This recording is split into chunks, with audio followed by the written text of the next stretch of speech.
Assalamualaikum warahmatullahi wabarakatuh. Anak-anak, bagaimana kabarnya hari ini? Semoga kalian tetap selalu sehat dan semangat ya, di tengah kondisi pandemi COVID-19 ini. Apalagi kalian saat ini sudah memasuki kelas 12. Jadi harus tambah semangat dong. Masih bertemu kembali dalam mata pelajaran produk kreatif dan kewirausahaan yang hari ini akan membahas tentang produksi massal. Sebelum masuk kepada materi, kita harus tahu dulu dong kompetensi dasarnya.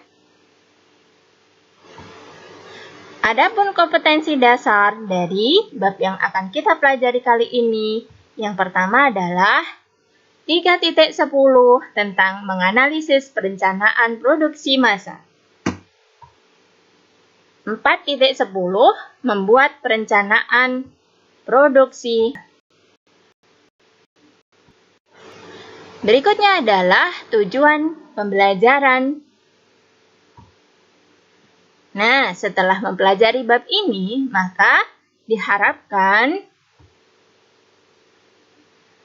yang pertama, siswa dapat memahami tentang produksi massal.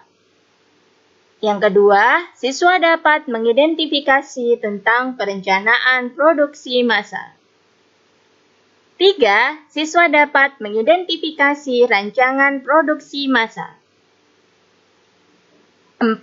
Siswa dapat mengidentifikasi tahapan produksi massal. 5. Siswa dapat menganalisis dan mempresentasikan proses produk suatu perusahaan. Dan yang keenam, siswa dapat membuat dan mempresentasikan rancangan produk Berikutnya kita akan belajar tentang materi produksi massal ini. Nah, apa kalian sudah tahu apa pengertian tentang produksi massal?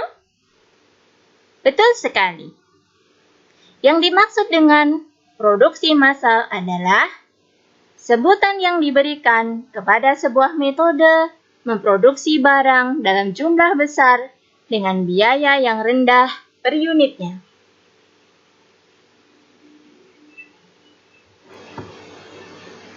Adapun sifat-sifat produk massal ini yaitu produk yang dihasilkan berjumlah besar. Kenapa produk yang dihasilkan berjumlah besar? Karena pembuatan barang dilakukan secara terus-menerus dan beruntun. Pola ini tidak berubah untuk waktu tertentu dan bahkan seterusnya. Sifat ini yang menjadi alasan mengapa produksi massal disebut juga produksi terus-menerus. Berikutnya adalah sistem produksi disesuaikan pada urutan. Menurut sifat ini, produksi massal dibuat dengan beralur maju. Tidak ada percampuran sistem pembuatan. Seperti misalkan memasukkan barang jadi, lalu barang setengah jadi, lalu kembali ke bahan baku lagi. Tidak ada yang demikian. Berikutnya adalah tidak membutuhkan tenaga kerja yang banyak. Karena sudah dipahami bahwa produksi massal ini adalah sistem pembuatan produk dalam jumlah banyak, maka kalau hanya menggantungkan pada tenaga manusia, hasilnya tidak akan maksimal. Sehingga dalam proses produksinya lebih banyak dilakukan oleh mesin. Sifat berikutnya adalah persediaan bahan produk lebih sedikit. Ini akibat dari pola pembuatan produk yang lebih teratur dan berurutan, sehingga kalkulasi kebutuhan bahan lebih jelas dan terukur. Yang berikutnya adalah bahan-bahan dipindah menggunakan mesin. Sistem produksi massal membutuhkan pembuatan barang yang lebih cepat. Karena jika terlalu lambat, pasokan kepada target pasar tidak akan bisa maksimal. Oleh karena itu, sifat kelima adalah pemindahan bahan ke mesin pengolah pun harus menggunakan alat atau mesin khusus, sehingga proses meracik bahan baku menjadi bahan jadi bisa lebih efisien. Sifat yang berikutnya adalah mesin pembuat produk bersifat khusus. Karena semua proses pembuatan produk didominasi oleh tenaga mesin, maka tentu kerja mesin tersebut harus bersifat khusus. Karena harus ada yang bekerja sebagai peracik bahan baku, pengolah menjadi barang setengah jadi, mesin pengemas produk, dan masih banyak yang lainnya. Nah, itu tadi anak-anakku sifat-sifat produk massal. Yang berikutnya kita akan mempelajari tentang perencanaan produksi. Perencanaan produksi ini sangat penting di dalam produksi massal. Kenapa? Agar produksi bisa berjalan dan sukses dalam mencapai tujuan. Nah, apakah yang dimaksud dengan perencanaan produksi ini? Perencanaan produksi adalah proses menciptakan ide produk dan menindaklanjuti sampai produk diperkenalkan ke pasar.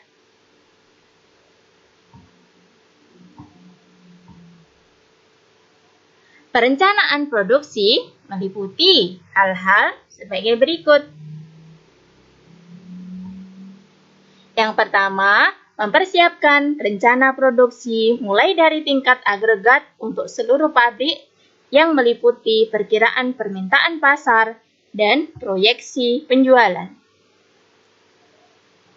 Yang kedua, membuat jadwal penyelesaian setiap produk yang diproduksi. 3. Merencanakan produksi dan pengadaan komponen yang dibutuhkan dari luar dan bahan baku. Yang keempat, menjadwalkan proses operasi setiap order pada stasiun kerja terkait. Dan yang kelima, menyampaikan jadwal penyelesaian setiap order kepada para pemesan. Sudah paham tentang perencanaan produksi? Kita lanjut materi berikutnya, yaitu tentang jenis-jenis perencanaan produksi. Apa saja jenis-jenis perencanaan produksi ini? Yang pertama adalah perencanaan produksi jangka pendek atau disebut juga dengan perencanaan operasional. Perencanaan produksi jangka pendek atau perencanaan operasional yaitu penentuan kegiatan produksi yang akan dilakukan dalam jangka waktu tahun mendatang atau kurang dengan tujuan untuk mengatur penggunaan tenaga kerja, persediaan bahan, dan fasilitas produksi yang dimiliki perusahaan atau pabrik. Oleh karenanya, perencanaan produksi jangka pendek berhubungan dengan pengaturan operasi produksi. Penentuan tingkat kegiatan perencanaan ini disebut juga dengan perencanaan operasional. Jenis perencanaan produksi yang kedua adalah perencanaan produksi jangka panjang.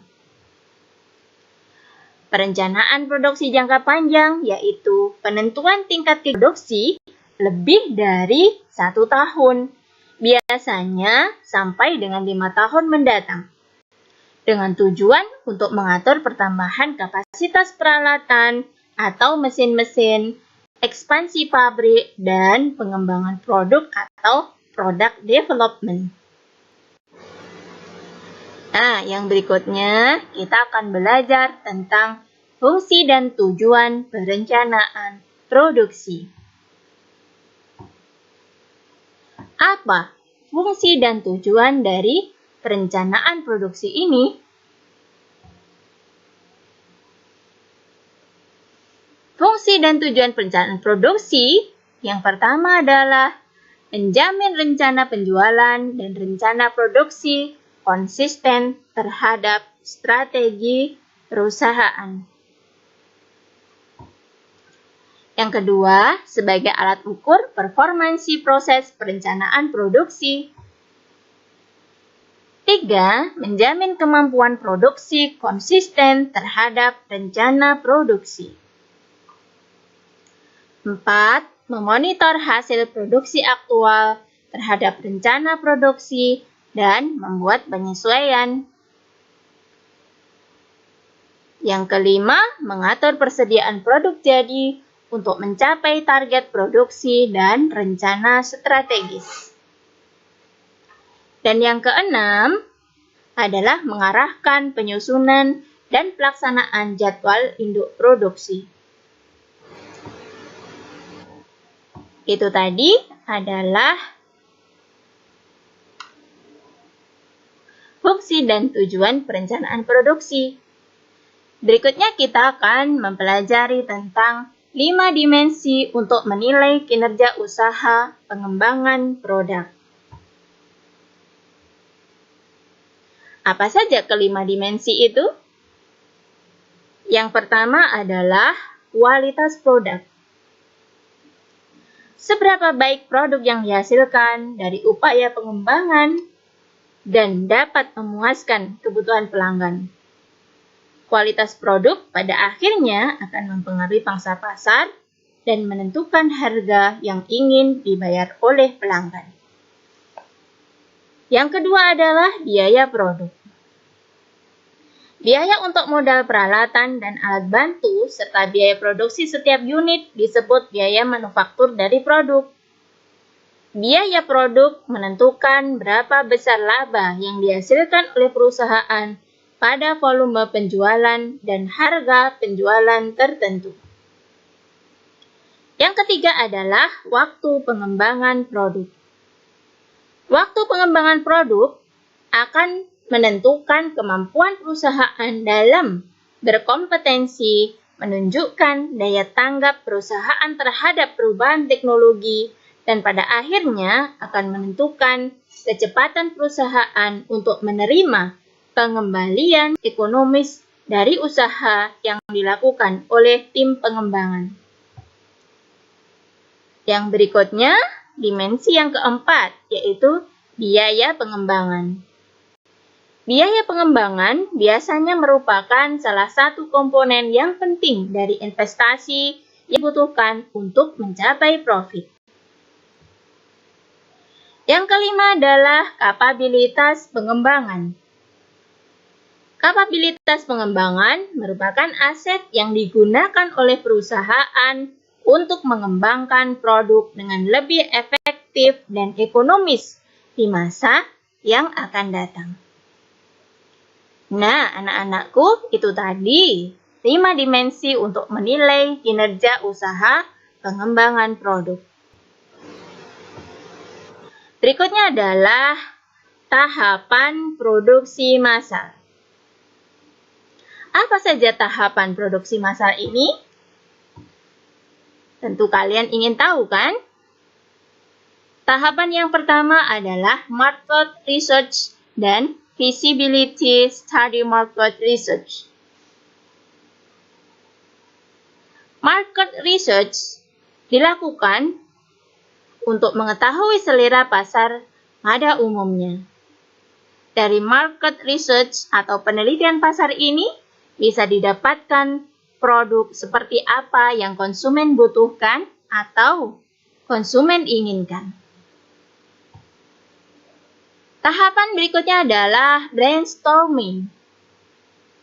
Brainstorming atau dalam bahasa Indonesia disebut juga sebagai curah pendapat, merupakan proses pengumpulan ide-ide untuk mencari solusi atau jalan keluar dari masalah yang didiskusikan. Dari proses berdiskusi ini akan didapatkan garis besar barang yang akan dibuat, cara kerja, komponen yang akan dipakai, dan lain sebagainya. Tahapan berikutnya adalah menentukan tujuan dan batasan produk. Tujuan dan batasan produk ini diperlukan agar kita tidak berlebihan dalam merancang produk tersebut yang akan berakibat mahalnya harga jual ke konsumen. Konsumen dalam hal ini tentu saja menginginkan nilai tambah yang ditawarkan dalam produk tersebut sepadan dengan biaya yang dikeluarkan. Tahapan berikutnya adalah menggambar produk. Dengan menggambarkan produk berdasarkan hubungan dimensi komponen-komponen yang sudah ditentukan dalam tahap 2 di atas, kita akan dapat ilustrasi produk jadi. Produk bisa digambar dalam 2 dimensi atau 3 dimensi. Biasanya gambar 3 dimensi lebih mudah dimengerti oleh sebagian orang. Nah, tahapan yang berikutnya atau yang kelima adalah review produk. Produk review dilakukan untuk mengevaluasi apakah ada kekurangan pada rancangan yang sudah dibuat desainnya sampai pada tahap gambar ini. Diskusi dengan melihat gambar produk biasanya lebih mudah berkembang daripada hanya dengan membayangkannya saja. Pada tahap ini, kembali dilakukan brainstorming untuk mendapatkan hasil yang optimal dan meminimalisir masalah yang akan timbul ketika produksi massal nanti. Pada tahap ini pula, biasanya produk yang sedang dirancang perlu dibenahi sana-sini. Berikutnya adalah membuat prototipe atau sampel produk. Sampel produk bisa dibuat dengan berbagai cara. Untuk produk-produk tertentu bisa dimodelkan dengan mesin rapid prototyping.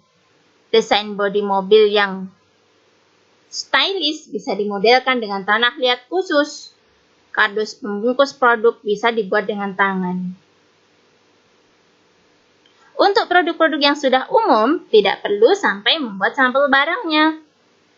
Namun, memerlukan ketelitian dalam menggambar dan tidak boleh ada kesalahan gambar yang bisa berakibat fatal pada barang reject.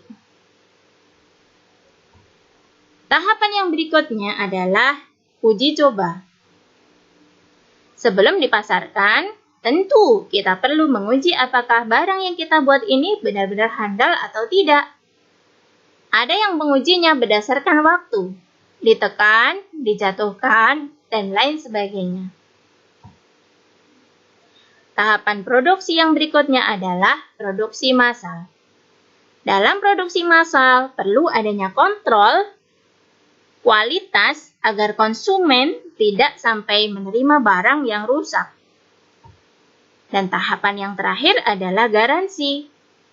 Garansi adalah layanan purna jual yang diberikan oleh perusahaan yang membuat produk tersebut agar konsumen tenang jika sewaktu-waktu ada kerusakan pada barang tersebut. Banyak konsumen yang memilih membayar agak lebih mahal untuk mendapatkan garansi dan ketenangan di dalam pemakaian produk. Nah, anak-anakku, demikian tadi tahapan di massal. Alhamdulillah, materi kita pada bab ini sudah selesai. Untuk pertemuan selanjutnya, kita akan membahas materi yang selanjutnya ya. Jangan lupa like, share, dan komen. Terima kasih. Wassalamualaikum warahmatullahi wabarakatuh.